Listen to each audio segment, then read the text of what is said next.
नमस्कार दोस्तों, स्वागत है आप सभी का online India first day YouTube channel पर। जैसा कि दोस्तों आप जानते हैं किसी भर्ती संबंधित कोई भी जानकारी होती है आप सभी को online India first day channel के माध्यम से दी जाती है। इस वीडियो में हम बात करने वाले हैं 69,000 शिक्षक भर्ती के अंदर समायोजन पॉलिसी के बनाने के संबंध में जारी आदेश को लेकर।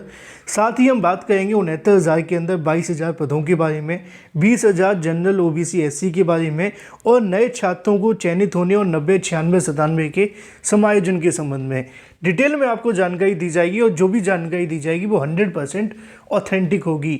तो चलिए दोस्तों वीडियो शुरू करते हैं। वीडियो को लाइक कर दें, शेयर कर दें और चैनल को सब्सक्राइब करके बेल आइकन को दबाना बिल्कुल ना भूलें।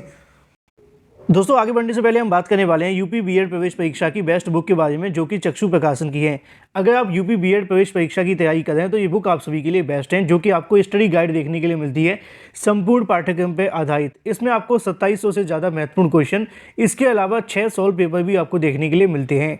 इसमें आपको मिलती है चैप्टर वाइज थ्योरी, जिससे कि आप पूरे के पूरे सिलेबस को पढ़ें और जो भी आप सभी के एग्जाम में आने वाला है वो सभी महत्वपूर्ण पॉइंट भी आप सभी के रखे गए हैं। जैसा कि आप अपनी स्क्रीन पर देख भी सकते हैं, सभी थ्योरी को यहाँ पे पूरे तरीके से डिटेल में आप सभी के सामने दिया गया है, जो कि आप सभी के एग्जाम के लिए मोस्ट इंपोर्टेंट है। इस बुक के अंदर आपको मिलते हैं प्रीवियस ईयर क्वेश्चन के साथ साथ मोस्ट एक्सपेक्टेड क्वेश्चन भी, जैसा कि आप अपनी स्क्रीन पे देख सकते हैं। यहाँ पे आपको उत्तरमाला के साथ साथ देखने के लिए मिलती है डिटेल में उत्तरमाला व्याख्यात्मक सहित। स्टडी गाइड के साथ आपको देखने के लिए मिलता है चक्षु प्रकाशन का प्रैक्टिस सेट, जो कि आप सभी के एग्जाम की प्रिपरेशन को और भी मजबूत बनाता है। आप इस बुक को अमेजोन या फ्लिपकार्ट से परचेस कर सकते हैं। दोनों के लिंक मैंने आपको वीडियो की डिस्क्रिप्शन में दिए हुए हैं। साथ ही अगर आप चाहें तो अपने नज़दीकी स्टोर से भी ले सकते हैं। शुरुआत करते हैं 69,000 शिक्षक भर्ती के संबंध में जारी आदेश के बारे में, जिसके अंदर समायोजन पॉलिसी बनाने को लेकर भी यहाँ से जो आदेश है वो दिया गया है। जैसा कि आप जानते हैं कि बीते दिनों हाईकोर्ट के माध्यम से आदेश दिया गया था कि 69,000 शिक्षक भर्ती के अंदर पूरी सूची को रद्द किया जाए, दोबारा से सूची को रिविजिट किया जाए, जिन आरक्षण नियमों का पालन नहीं किया गया उनका पालन किया जाए। जिसमें से एक सबसे बड़ा आरक्षण का नियम ये था कोर्ट के माध्यम से कि जो 97+ नंबर लेकर के आए हैं उन्हीं को यहाँ पे अनरिजर्व की सीटों पर चयनित किया जाए। इसके संबंध में आपको एक से एक बेहतर तरीके से मैंने आपको समझाया कि जो डबल आरक्षण को लेकर विवाद है और कोर्ट के माध्यम से कही गई बातें कि 90 से 96 अपनी कैटेगरी में वापस आएंगे, 97+ वाले अनरिजर्व की सीटों पर जाएंगे। बहुत ही अच्छे और बहुत ही आसान भाषा में मैंने आपको समझा दिया है। इसके संबंध में मैंने 2 से 3 वीडियोस बनाए। ये एक 22 घंटे पहले का वीडियो है। इसी क्रम में एक वीडियो डाला गया था, एक दिन पहले मैंने बताया था, उसके अंदर 29,000, 16,000 इसी तरीके से एक और वीडियो यहाँ पे देखने के लिए मिलता है। ये भी आपके आरक्षण से संबंधित है। और इन तमाम वीडियोज़ के अंदर मैंने आपको पूरे आसान भाषा में समझाया था कि भाई जो 90, 97 और 90 से 96 का विवाद है वो क्या है, डबल आरक्षण से कौन से अभ्यर्थी बाहर होंगे, कौन से अभ्यर्थी अंदर होंगे, ये सारी जानकारी मैंने दे दी है। जिन्होंने नहीं देखे हैं वो जाकर इन मुद्दों को बहुत आसान भाषा में समझ सकते हैं। लेकिन हाई कोर्ट ने सिर्फ यही आदेश नहीं दिया कि सिर्फ अनरिजर्व वाली सीट को लेकर इधर उधर कर दो। हाई कोर्ट के माध्यम से एक और आदेश दिया गया था, ध्यान से सुनिए। कोर्ट ने कहा कि 69,000 शिक्षक भर्ती की चयन सूची को रद्द कर दिया जाए, दोबारा से नए सिरे से चयन सूची को रिविजिट किया जाए। साथ ही उन्होंने ये भी बताया कि जो ओबीसी एससी वाले अभ्यर्थी 90 से 96 के बीच में अनरिजर्व की सीटों पर चयनित हुए हैं उनको वापस अपनी कैटेगरी में लाया जाए, और जो 97 वाले अभ्यर्थी हैं चाहे वो ओबीसी एससी हैं उनको अनरिजर्व की सीटों पर चयनित कर लिया जाए। लेकिन आगे की कहानी ये थी, कोर्ट के माध्यम से कहा गया कि ऐसे अभ्यर्थी जो 69,000 शिक्षक भर्ती में पहले से चयनित हैं उनको लेकर सरकार समायोजन की पॉलिसी बनाई। 2 बातें याद रखनी है। कोर्ट के माध्यम से कहा गया कि समायोजन की पॉलिसी बनाई जाए। एक और बात याद रखने वाली ये होगी कि इन छात्रों की जो नियुक्ति देखने के लिए मिली थी वो कोर्ट के अधीन थी। मतलब जो चयनित शिक्षक हुए थे उन सभी की नियुक्तियां कोर्ट के अधीन की गई थी, ठीक है ना। तो यहाँ पे 2 बातें आप समझिए कि अगर सरकार चाहे तो इनको समायोजन के संबंध में पॉलिसी बना सकती है, जो कि हाई कोर्ट के माध्यम से कहा गया है, ठीक है। दूसरी बात, इनकी जो नियुक्ति देखने के लिए मिली थी सरकार के माध्यम से, इनसे एफिडेविट लिया गया था कि हाई कोर्ट के अंदर तमाम अलग अलग याचिकाओं को लेकर आपकी नियुक्ति उनके अधीन देखने के लिए मिलेगी और भविष्य में कोई निर्णय आएगा तो आपकी नियुक्ति प्रभावित हो सकती है। ये भी कोर्ट के माध्यम से बातें यहाँ पे मेंशन की गई। लेकिन कोर्ट ने चयनितों को राहत देते हुए आने वाले 3 महीने तक इनको डिस्टर्ब करने को लेकर कुछ नहीं कहा गया। बाद में समायोजन पॉलिसी के बारे में भी एक पॉइंट जोड़ा गया था और वो जो समायोजन की पॉलिसी है उसको लेकर छात्रों के मन में बहुत ज़्यादा सवाल भी थे।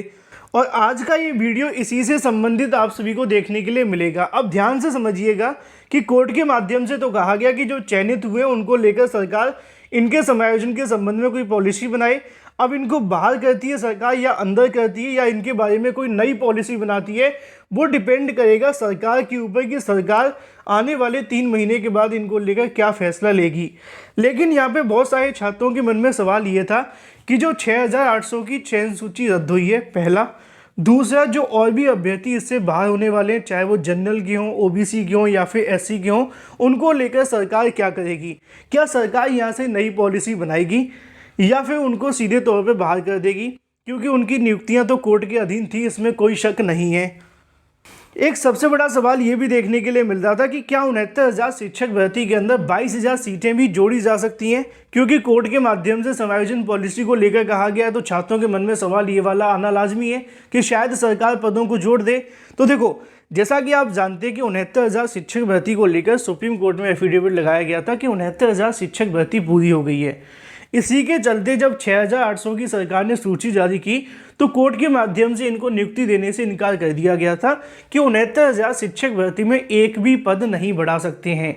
अब अगर सरकार के माध्यम से पद बढ़ाए जाते हैं या फिर उस कोर्ट के आदेश को ध्यान में रखते हुए समायोजन पॉलिसी बनाई जाती है तो निश्चित तौर पर मामला फिर से न्यायालय में जाएगा और फिर कहीं ना कहीं ये मामला फंस सकता है। लेकिन अगर बात की जाए 22,000 पदों के बारे में, तो कोर्ट के माध्यम से अपने ऑर्डर के अंदर इस बात को लेकर जिक्र भी किया गया है। ये मामला आप सभी के सामने संबंधित है गौरव प्रधान को लेकर। ये जो गौरव प्रधान बनाम स्टेट ऑफ राजस्थान का मामला है, ये सुप्रीम कोर्ट का ऑर्डर है जो कि 2018 में पास किया गया था। इसमें क्या हुआ था कि वहाँ पे भी कोई डबल आरक्षण संबंधित विवाद हो गया था और भर्ती कोर्ट चली गई थी। जब भर्ती कोर्ट गई तो क्या देखने के लिए मिला कि जो पहले से चयनित अभ्यर्थी उनकी नियुक्ति पर तलवार लटकने लगी और उनको बाहर होना पड़ रहा था। फिर बाद में जानकारी कोर्ट के माध्यम से दी गई कि जिन छात्रों को नौकरी मिली है उसमें छात्रों की गलती नहीं है, सरकार के अधिकारियों की गलती है। तो यहाँ पे सरकार के माध्यम से कोई एक ऐसी पॉलिसी बनाई जाए जिससे कि इन छात्रों को कोई दिक्कतों का सामना न करना पड़े। अब ये जो पॉलिसी बनाई गई थी इनको एडजस्टमेंट करने के लिए उनकी तरफ से बताया गया कि हमारे पास में इतनी वैकेंसी है नहीं है कि हम इनको यहाँ पे एडजस्ट कर सकें, कोर्ट के अंदर राजस्थान सरकार ने उस समय पर। तो फिर कोर्ट के माध्यम से बाद में क्या कहा गया, ध्यान से सुनिए। उन्होंने कहा कि ठीक है, अभी आपके पास वैकेंसी नहीं है, ठीक है, लेकिन जैसे ही आगे वैकेंसी आती है तो इन छात्रों को जो नियुक्ति है वो दी जाएगी। फिर बाद में इस जजमेंट के आधार पर उनको यहाँ से नौकरी मिली। तो गौरव प्रधान के ऑर्डर को यहाँ पे कोर्ट के माध्यम से मेंशन किया गया 69,000 शिक्षक भर्ती के अंदर उस पॉलिसी को बनाए जाने के संबंध में कि सुप्रीम कोर्ट के इस ऑर्डर को ध्यान में रखकर जो छात्र यहाँ से चयनित हुए हैं उसके बारे में सरकार एक समायोजन की पॉलिसी बना सकती है। अब सरकार क्या करेगी, ये सरकार पर डिपेंड करेगा कि सरकार पद जोड़ती है या अगर वो पद जोड़ दिए तो मामला फिर से न्यायालय में जाएगा और फिर भर्ती लटकेगी। अगर वो पद नहीं जोड़ते, जो चयनित अभ्यर्थी होंगे उनको बाहर कर दिए, तो वो लोग भी यहाँ पे याचिका सुप्रीम कोर्ट या हाई कोर्ट के अंदर दाखिल करके भर्ती को फिर लटकवा सकते हैं। लेकिन सरकार के पक्ष में एक बेनिफिट ये है कि जब उनको नौकरी दी गई थी तो कोर्ट के अधीन उनसे एक एफिडेविट लगवाया गया था। लेकिन वर्तमान में जो हाई कोर्ट का आदेश है वो यही है कि इनके संबंध में एक पॉलिसी बनाई जाए, राजस्थान के इस ऑर्डर को ध्यान में रखा जाए गौरव प्रधान बनाम स्टेट ऑफ राजस्थान को लेकर। ये जिस दिन आप सभी के सामने ऑर्डर आया था उस दिन भी आप सभी को समाचार पत्रों में जानकारी मिली थी, जहां पे बताया गया था कि हाई कोर्ट के माध्यम से समायोजन की पॉलिसी बनाने को लेकर भी कहा गया है। लिखा हुआ है कि न्यायालय के माध्यम से 6,800 वर्ग के चयनित अभ्यर्थी संबंधित चयन सूची को खारिज कर दिया गया है। उक्त चयन सूची में यह भी कहते हुए चुनौती दी गई थी कि इसे बिना किसी विज्ञापन के जारी किया गया था। न्यायालय ने अपने निर्णय के अंदर अगर बात की जाए तो सरकार को यह भी आदेशित किया है कि वह मामले में इंटरफेयर करते हुए उन अभ्यर्थियों के समायोजन के लिए पॉलिसी बनाए जो वर्तमान सूची में हैं और 2 वर्षों से काम कर रहे हैं, लेकिन अगर बात की जाए पुनरीक्षित सूची जारी होने पर बाहर भी हो सकते हैं।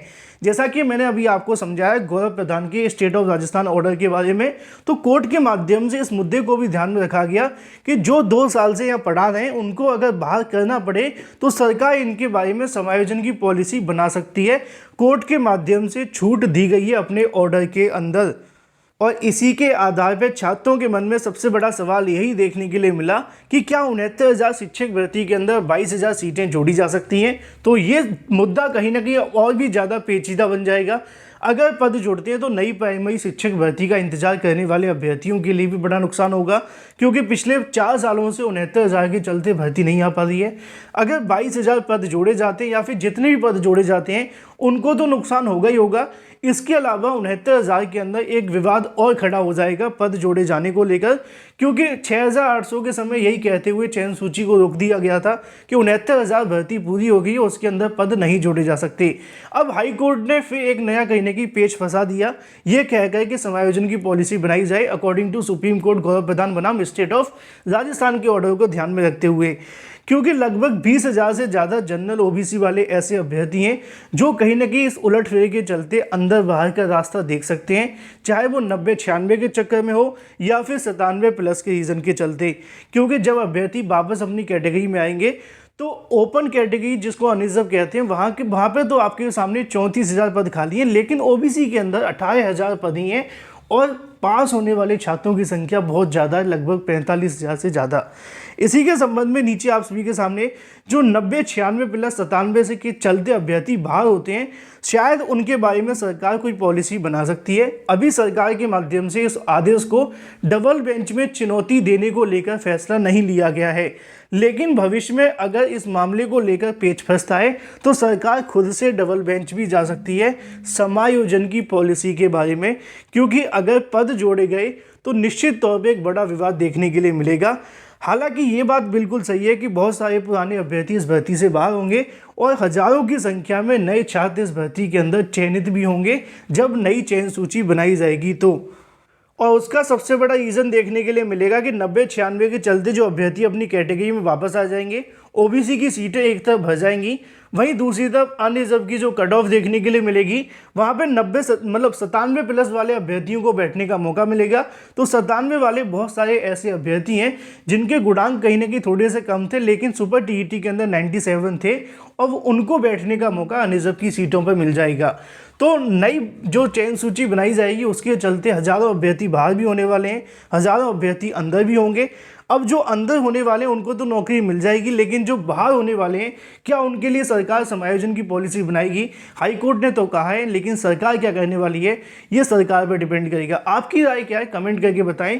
अभी 22,000 पदों को लेकर मैं कुछ कह पाना पूरे तरीके से आश्वस्त नहीं हूँ। उसकी वजह है क्योंकि हाई कोर्ट ने पहले और सुप्रीम कोर्ट के माध्यम से भी कहा था कि 69,000 के अंदर पद नहीं जोड़े जा सकते हैं, लेकिन अगर अब सरकार के माध्यम से पद जोड़े जाते हैं तो मामला और ज़्यादा पेचीदा होगा।